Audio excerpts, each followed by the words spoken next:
A continuación, tras los cambios, José Antonio Aparicio le toca. José Antonio Aparicio quería presentarlo yo como compañero. Él llegó a Protección Civil, llegó allá por el año 96 con cuatro compañeros más de su departamento, pero solamente él sobrevivió a la experiencia. Los otros cayeron por el camino. Entonces, esto quiere decir que genéticamente algo tiene que tener, de perseverancia, que viene a ser nuestro lema. José Antonio Aparicio se ha ido formando como uno de los mejores investigadores en materia de protección civil. Ya hace unos 15 años, en esta misma sala, pronunció una bonita conferencia sobre el estudio de la catástrofe de Bhopal, que nos dejó a todos con los vellos de punta. José Antonio Aparicio es el escritor de un libro sobre la catástrofe de la explosión de Cádiz del año 47, donde sentó tesis en colaboración con el amigo José Antonio López, que es químico del Laboratorio de Pólvora de la Armada, para determinar cuál fue la verdadera causa de la explosión de Cádiz, que hasta ese momento nadie había puesto encima de la mesa. Por tanto, ha sido uno de los grandes descubridores de este tema. Perseverante hasta la altura, pesado como él solo, hace que esta máquina se mueva. Podría seguir hablando de la cantidad de artículos que ha escrito, de la cantidad de investigaciones que ha llevado a cabo, de los trabajos que hacemos en conjunto, y bueno, pues me honra tenerlo como compañero y como amigo, aunque a veces es difícil de llevar, también porque él siempre quiere ir por delante de la madre naturaleza. Él siempre quiere ir por delante y a mí a veces me lleva a rastras, pero vamos, son los designios del destino. Yo ya no voy a decir nada más de José Antonio, aquí lo dejo con su ponencia.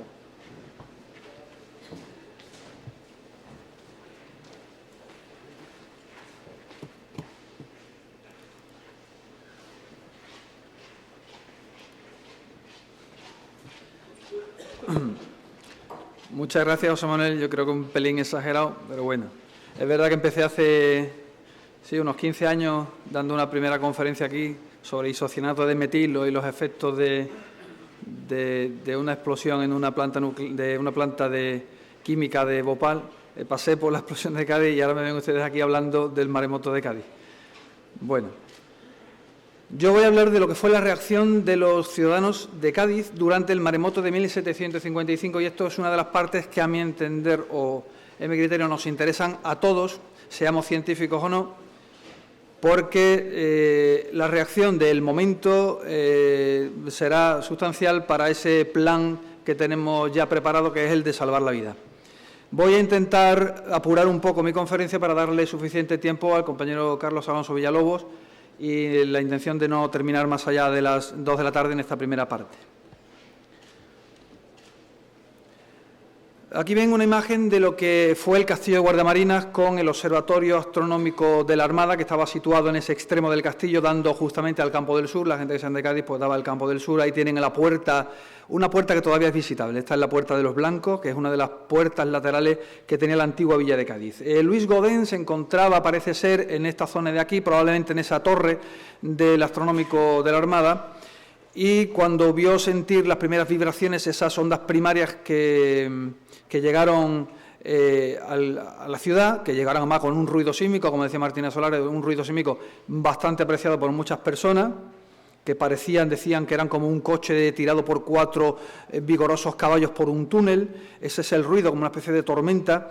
Él cogió y se agarró a un hierro que había en la pared y empezó a medir, como si aquello fuera un diapasón, y con un reloj que tenía a la vista empezó a medir la llegada de las ondas sísmicas, y parece como que casi nos determina la llegada de las ondas primarias, las ondas secundarias. Nos decía que durante 2 primeros minutos esas ondas eran leves vibraciones, luego de pronto a los 2 minutos esas vibraciones van a más y se convierte aquello en una auténtica violencia de movimiento durante otros 3 minutos, y al pasar 5 minutos esas ondas empiezan ya a debilitarse y como si se estuviera alejando aquello que había pasado por debajo de sus pies. En total, una duración aproximada, porque estamos hablando de una apreciación a simple vista de unos 9 minutos, desde las 9:52 hasta las 10:01 minutos. Era el día de Todos los Santos, la gente en esa hora, a las 9:52, estaban en la misa principal del día.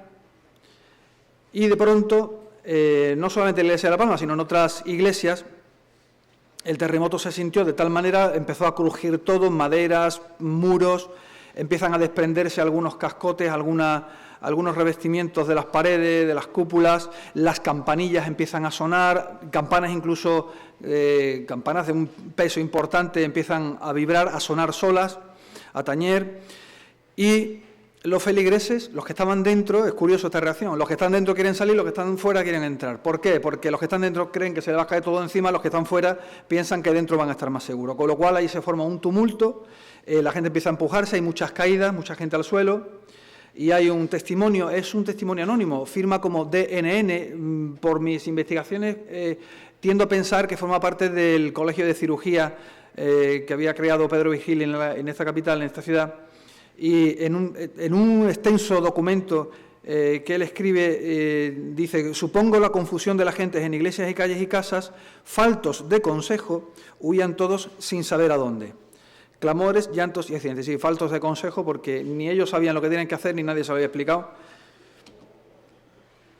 En la iglesia de San Antonio hay partos prematuros, ya es una cosa que pasó en la explosión de Cádiz. Parece que esa impresión súbita a las mujeres que están en un estado avanzado de gestación le produce no solamente partos prematuros, incluso también alteraciones en la menstruación. Y en concreto en esta iglesia hubo 4 mujeres en estado avanzado que dieron a luz en los mismos pasillos de la iglesia. Ese techo que está ahí marcado es uno de los techos, uno de los pocos techos que se cayeron en distintos edificios monumentales. En la plaza también de San Agustín y en la iglesia de San Agustín, no mucho más lejos de donde está la iglesia de San Antonio, también hay otro documento totalmente distinto, también anónimo, que hablaba de partos prematuros. En este caso dice: estando en San Agustín, otras señoras oyendo misa, sucedió lo mismo que en San Antonio, que otras 5 malparieron. No sabemos si fue exitoso el parto o no, pero bueno, lo cierto es que malparieron, es decir, no era el momento del parto, se adelantó. Y una anécdota muy curiosa, que es una anécdota que la he captado yo de un relato de 1883, es decir, podemos decir casi 80 años, no, 80 no, sí, 80, no, más de 80 años después del maremoto. Nos cuenta Svarby, creo que es el autor del artículo, dice, bueno, era un viejo, era un señor mayor que era chiclanero y venía todos los días a vender cangrejos, bocas de la isla y tal. Vendía el marisco, digamos, en la plaza, a gritos y tal, y cuando viene el terremoto, este señor, pues yo creo que lo dijo inconscientemente, es decir, había mucho temor de Dios y tal, y entonces dice: Señor, si esto es un castigo para la gente de Cádiz, que yo soy de Chiclana, como diciendo, a mí no ¿verdad?, que no tengo culpa, ¿no?, que yo estoy aquí casi por casualidad, ¿no? Dice: con lo cual los gaditanos, poco sufridos en medio de su temor y creyendo importuna burla lo que solo era sencillez de aquel desgraciado, sí, no sabía, le salió lo que a cada uno tiene una reacción distinta, y atropelláronle e hiriéronle sin piedad, dejándole muy maltrecho. Es decir, luego decimos que tenemos conflicto con la gente de Jerez, pero al chiclanero le dieron bastante, ¿no? Pero ya digo que fueron reacciones que no estaban calculadas, es decir, cada uno reacciona de una forma. Dentro de los efectos que tuvo el terremoto, esa veleta o esa cruz que remata los 4 cuerpos de la torre campanario de la iglesia de Santo Domingo, pues se vino abajo, ¿sí? Golpeando la propia pared de la iglesia, se vino abajo. Y decía Antonio Daslor, que era el gobernador de la ciudad, dice que solo se llevó la veleta del convento de Santo Domingo a pesar de que había quebrantado y algunos muros de algunas viviendas, incluido la suya, ¿no? Él vivía cerca en el Palacio Real, ¿no? También he visto otros testimonios en el que decían que la causa de la caída de la veleta no fue tanto el terremoto, sino que acababan de ponerla recientemente y todavía como que no estaba bien cuajada la mezcla. También hay testimonios que dicen que incluso el terremoto fue sentido en el mar y un capitán de un navío francés, cuando llegó a puerto, que llegó justamente después de sentir el terremoto y a las pocas horas del maremoto, dice, aseguró haber sentido a bordo de su navío el terremoto vibrándole la embarcación como si fuera edificio o casa. Y hay testimonios incluso de otros barcos en los que el palo mayor botó sobre el propio casco del navío. Hay un personaje con nombre y apellido dentro del terremoto y maremoto de Cádiz, que es Jean Racine, tenía 21 años. Jean Racine era el nieto del famoso dramaturgo Jean Racine y hijo del también conocido poeta Louis Racine. Él era comerciante, estaba en Cádiz y cuando siente el terremoto, piensa que el terremoto solo va a ocurrir aquí o solo está ocurriendo aquí, que es un problema que está ocurriendo en Cádiz, monta un carricoche, monta un carruaje con su socio Joseph-Jean Plisset-Masson y los dos montan las pocas pertenencias que necesitan porque van a buscar refugio a una quinta. Una quinta es una finca que tenían en la isla de León, precisamente, muy cerca. Ellos pensaban que allí iban a estar seguros y como tenían allí, digamos, ese chalet, lo que conocemos ahora como un chalet, pues monta 4 cosas y salen corriendo hacia allí. Pero aproximadamente, bueno, según Luis Godin, aproximadamente una hora después, 50 o 60 minutos después del terremoto, nos dice Benjamin Bewick, que era otro comerciante. El comerciante estaba, digamos, hay que entender que este comerciante estaba donde se encuentra esta foto, es decir, se encuentra en una torre mirador mirando el horizonte, porque los mercaderes en Cádiz se dedicaban a ver qué buques venían, por dónde venían, qué tiempo calculaban ellos que podía llegar el buque y qué tipo de mercancías transportaban, para poderse ir al puerto y empezar a comerciar directamente con el armador o con el capitán del barco. Pues este Benjamin Bewick estaba arriba de esa torre y, claro, él estaba oteando el horizonte y dice que una hora después, oteando el mar, vimos llegar una ola vimos llegar el mar, y había más de un comerciante que pudo verlo, como a unos 8 millas de la costa, y no estamos hablando, si yo lo viera, no sabría si son 8 millas. Un comerciante sabe perfectamente si el barco viene a 8 millas, 5 millas o 3 millas, y él calcula 8 millas de la costa, que era al menos 60 pies más alto de lo normal. 60 pies para que al cambio serían 15, 18 metros de altura, pero a 8 millas de la costa. La gente comienza a temblar, los centinelas abandonaron sus puestos e hicieron bien. Esas garitas que hay alrededor de la ciudad, que pasé por las murallas, observará que en cada una de esas marillas había un vigilante y salieron corriendo. Es decir, lo primero además fue el mejor plan, salvar la vida.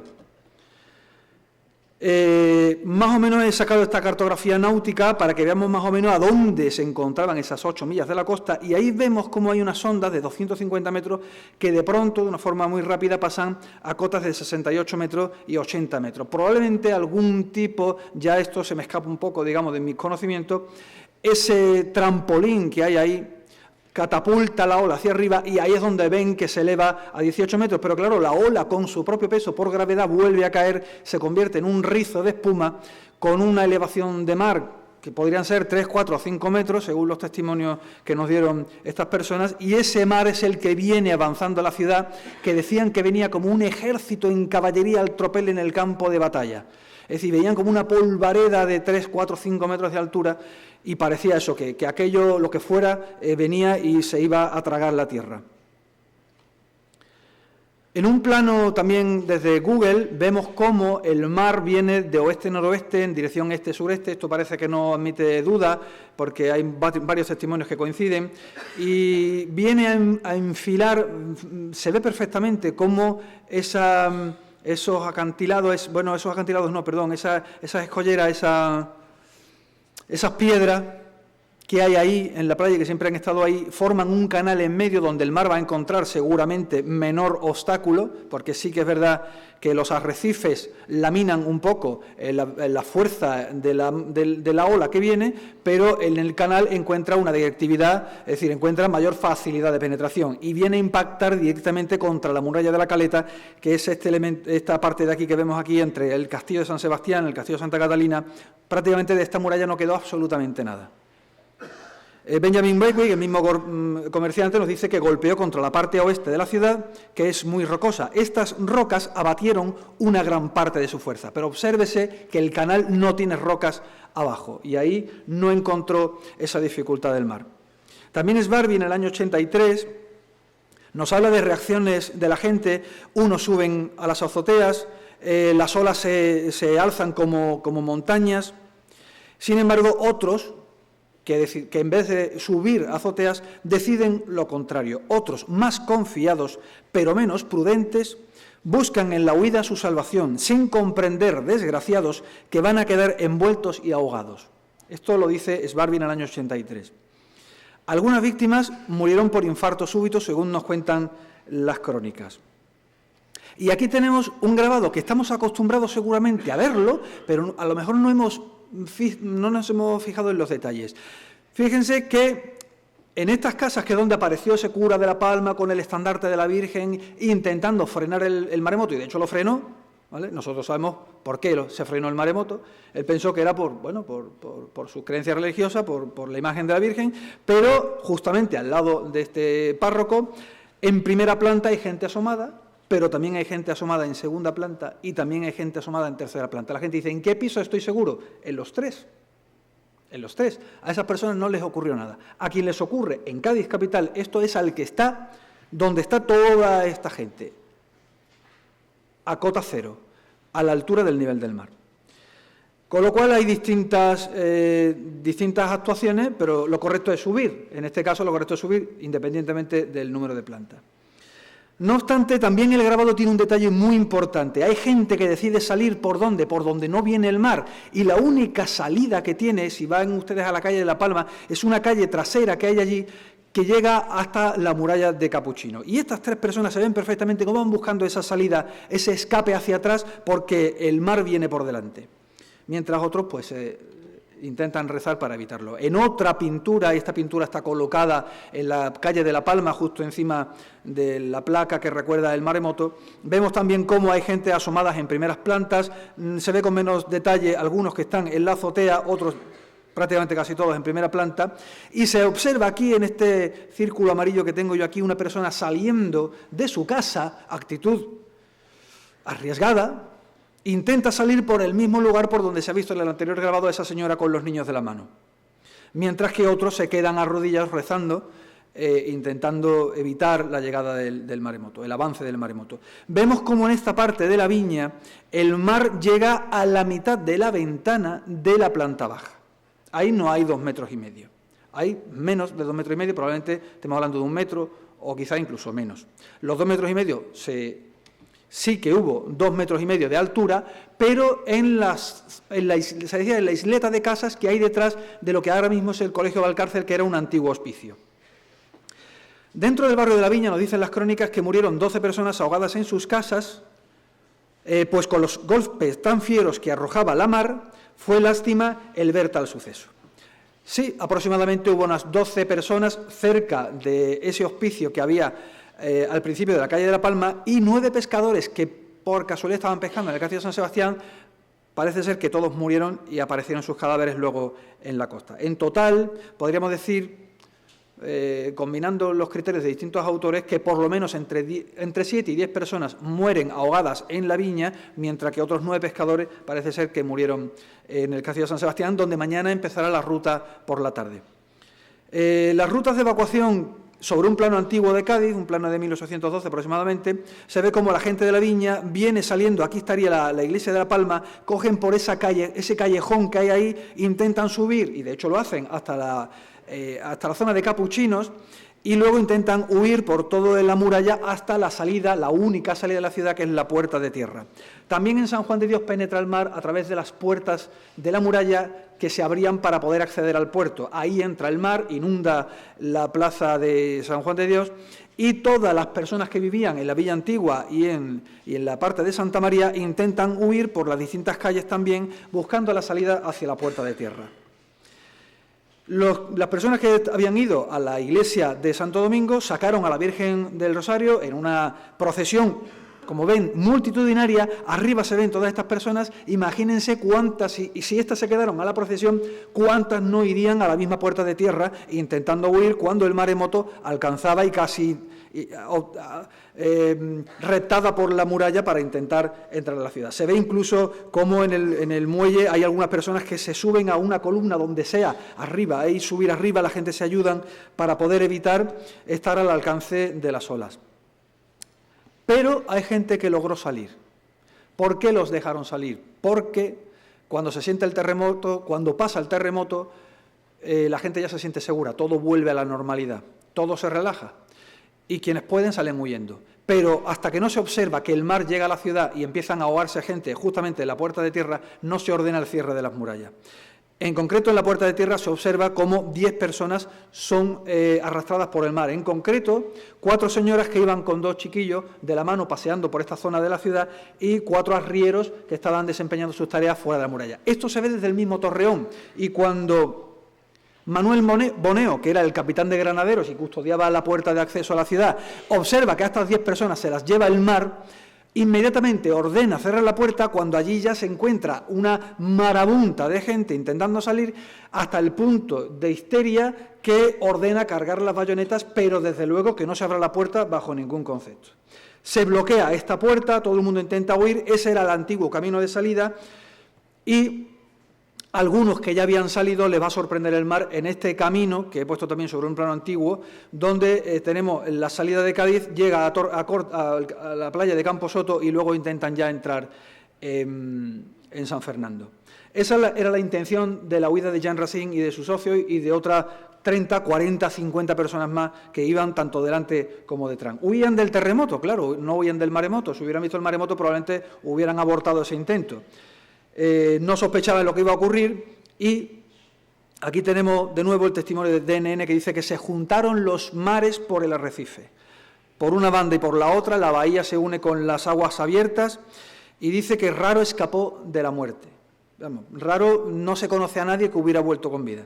No hay ningún relato que dijera que alguien que ya había salido del camino moría. Murieron muchos cargueros, muchos pasajeros voluntarios, muchos de los traficantes de comercio, ¿no? Comerciales.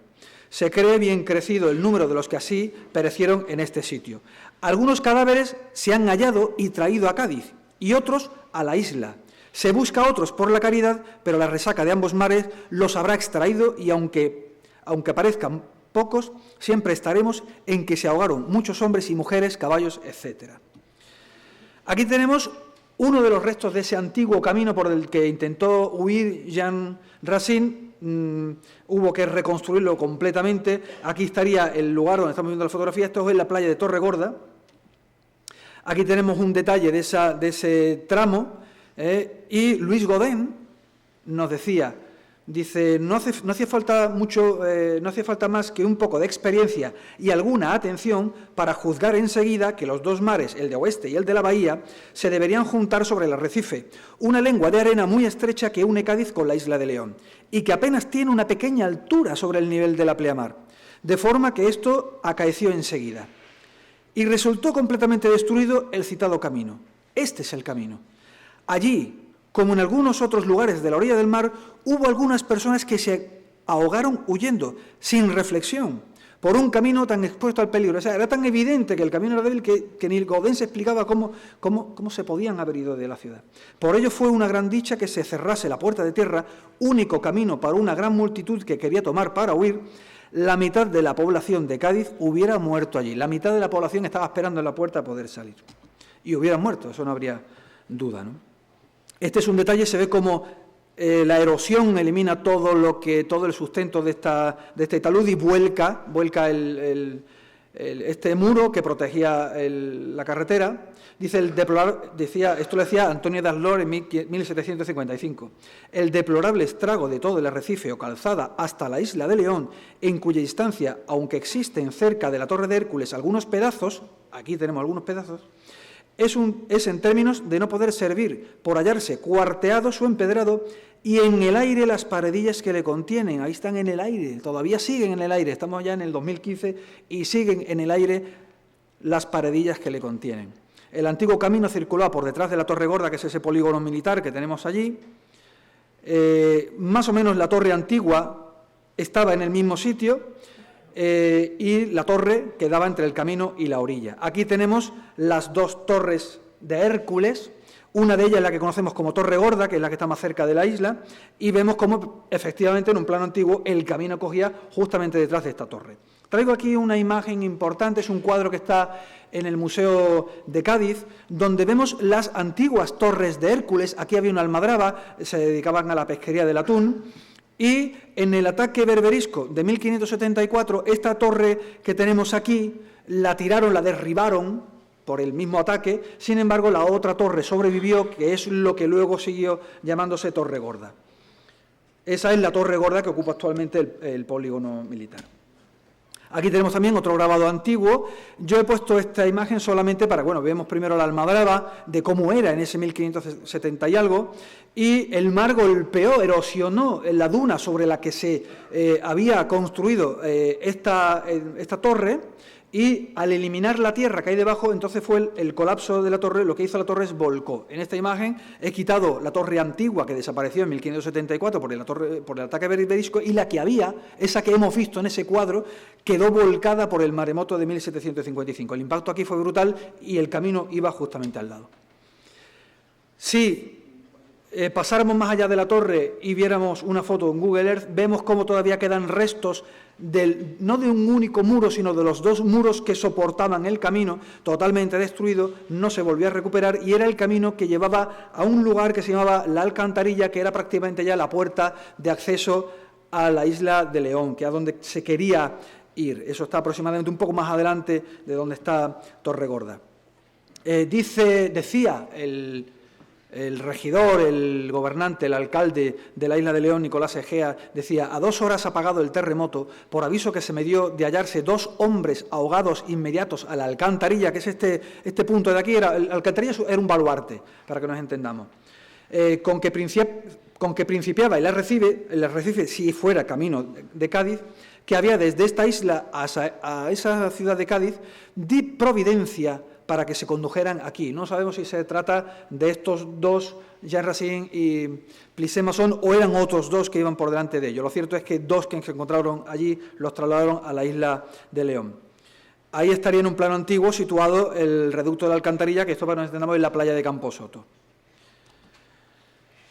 Aquí, en un detalle también hecho por Google Earth, vemos más o menos cómo esta sería la playa de Camposoto, la que está abierta al público. El reducto de la alcantarilla estaría aquí. Y hay un testimonio de MacMahon, que era otro comerciante, que se encontraba en ese momento rezando en misa en la iglesia de San Francisco, aquí en la ciudad, que nos dice: a consecuencia del terremoto ha ocurrido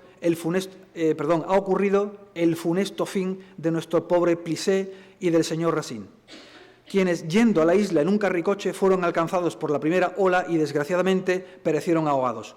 No se ha encontrado aún el cuerpo de Plisé. En cuanto al de Racine, se halló al siguiente día desnudo, imagínense la fuerza de la ola, desnudo, y fue enterrado en la catedral vieja, porque la catedral nueva en Cádiz no estaba construida. Fin deplorable de nuestro pobre Plisé. Su suerte la lamentaré todos los días de mi vida y rogaré al Señor que tenga misericordia de él. También hay testimonios más quizá más distorsionados. ¿Por qué? Porque Antonio Carbonell era un niño de unos 14 años, su padre era Joseph Carbonell. Joseph Carbonell era miembro de la Asamblea Amistosa Literaria, creada por Jorge Juan, por el propio Pedro Virgili, por Luis Godén, con mucha gente de Cádiz que atendía esa tertulia literaria que se reunía en casa de Jorge Juan, muy cerca del ayuntamiento. Y Antonio Carbonell era hijo de Joseph Carbonell y acudía muchas veces a esas sesiones literarias y escuchaba a su padre. Su padre, además, Joseph Carbonell, era instructor, era profesor de la Academia de Guardia Marina y por eso vino de Madrid aquí para darle clase a los guardiamarinas aquí y luego también en San Fernando cuando se trasladó allí.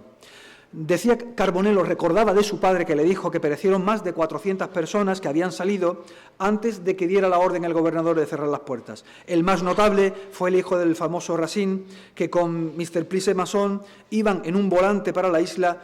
Sin embargo, un hombre a caballo fue llevado hasta Puntales y salió con felicidad por ser buen jinete y no se asustó. Es decir, que ha habido cosas también realmente curiosas de algunos salvamentos bastante extraños.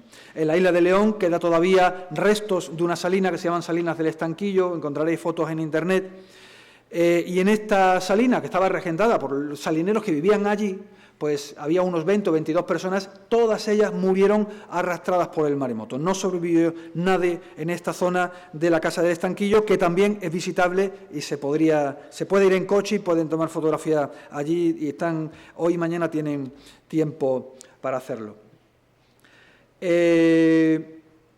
Juan Luis Roche, también desde el puerto de Santa María, nos transmite del mismo año, en 1755, que se publicó en 1756, un relato suyo bastante amplio que sobre todo se centra en los efectos en el puerto de Santa María, donde el efecto del maremoto fue tanto más violento que aquí, por el efecto del Guadalete, y dice que salieron a nuestra playa diferentes cadáveres que nos advertían demasiado cómo se portó la divina justicia en otras partes. Aquellos miserables, poco antes vivientes, hicieron cátedra de nuestras playas, es decir, que las playas, poco más o menos, nos viene a decir que amanecieron regadas de cadáveres.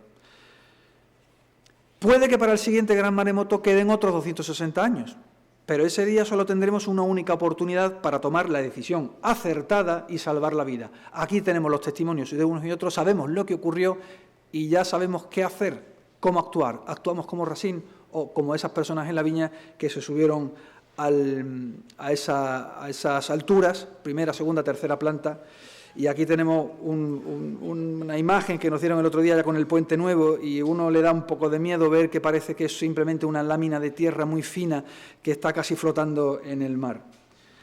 Pues eso es todo, muchas gracias por la asistencia y la atención.